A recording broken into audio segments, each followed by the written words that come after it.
বাক্যটি দেখো, each of the boys have completed their homework which has surprise the teacher. এই বাক্যের মধ্যে একটি ভুল আছে, এই ভুলটা ঠিক করতে হবে এবং বুঝতে হবে। খুব গুরুত্বপূর্ণ একটা কোয়েশ্চেন। তো প্রথমে নিজে চেষ্টা করো যে কোথায় ভুল আছে বের করো, এবং ভুলটা কেন আছে, কেন ঠিক হলে সেটা কিভাবে ঠিক করতে হবে সেইটা বোঝার চেষ্টা করো। তো আমি বুঝিয়ে দিচ্ছি, দেখো। প্রথমে নিজে চেষ্টা করো, তারপরে পুরো ভিডিওটা দেখো। তো এখানে এই যে পার্টটা আছে, each of the boys have completed, এই হ্যাভের জায়গায় ভুল আছে। এখানে কি হবে, এখানে হ্যাভ না হয় হবে হ্যাজ, হ্যাজ কমপ্লিটেড। আর এখানে দেয়ার আছে, এই দেয়ারটা দেয়ার না হয় হবে his.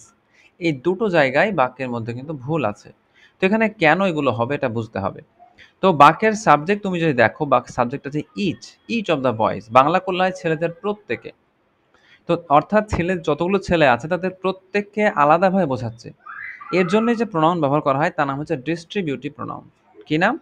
Distributive pronoun. Distributive pronoun.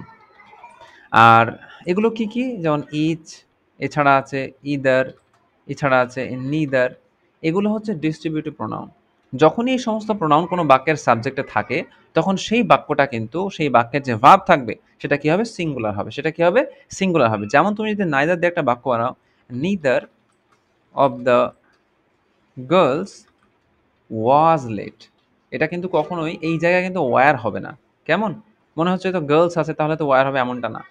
এখানে নিদার থাকার কারণে, নিদার যেহেতু ডিস্ট্রিবিউটিভ প্রোনাউন, অর্থাৎ মেয়েদের কেউই দেরি করেনি। তো এখানে প্রত্যেকটা মেয়েকে আলাদাভাবে ইন্ডিকেট করছে। সেই কারণে কিন্তু এখানে কি হবে? এই বাক্যের ভার্বটা সিঙ্গুলার হবে।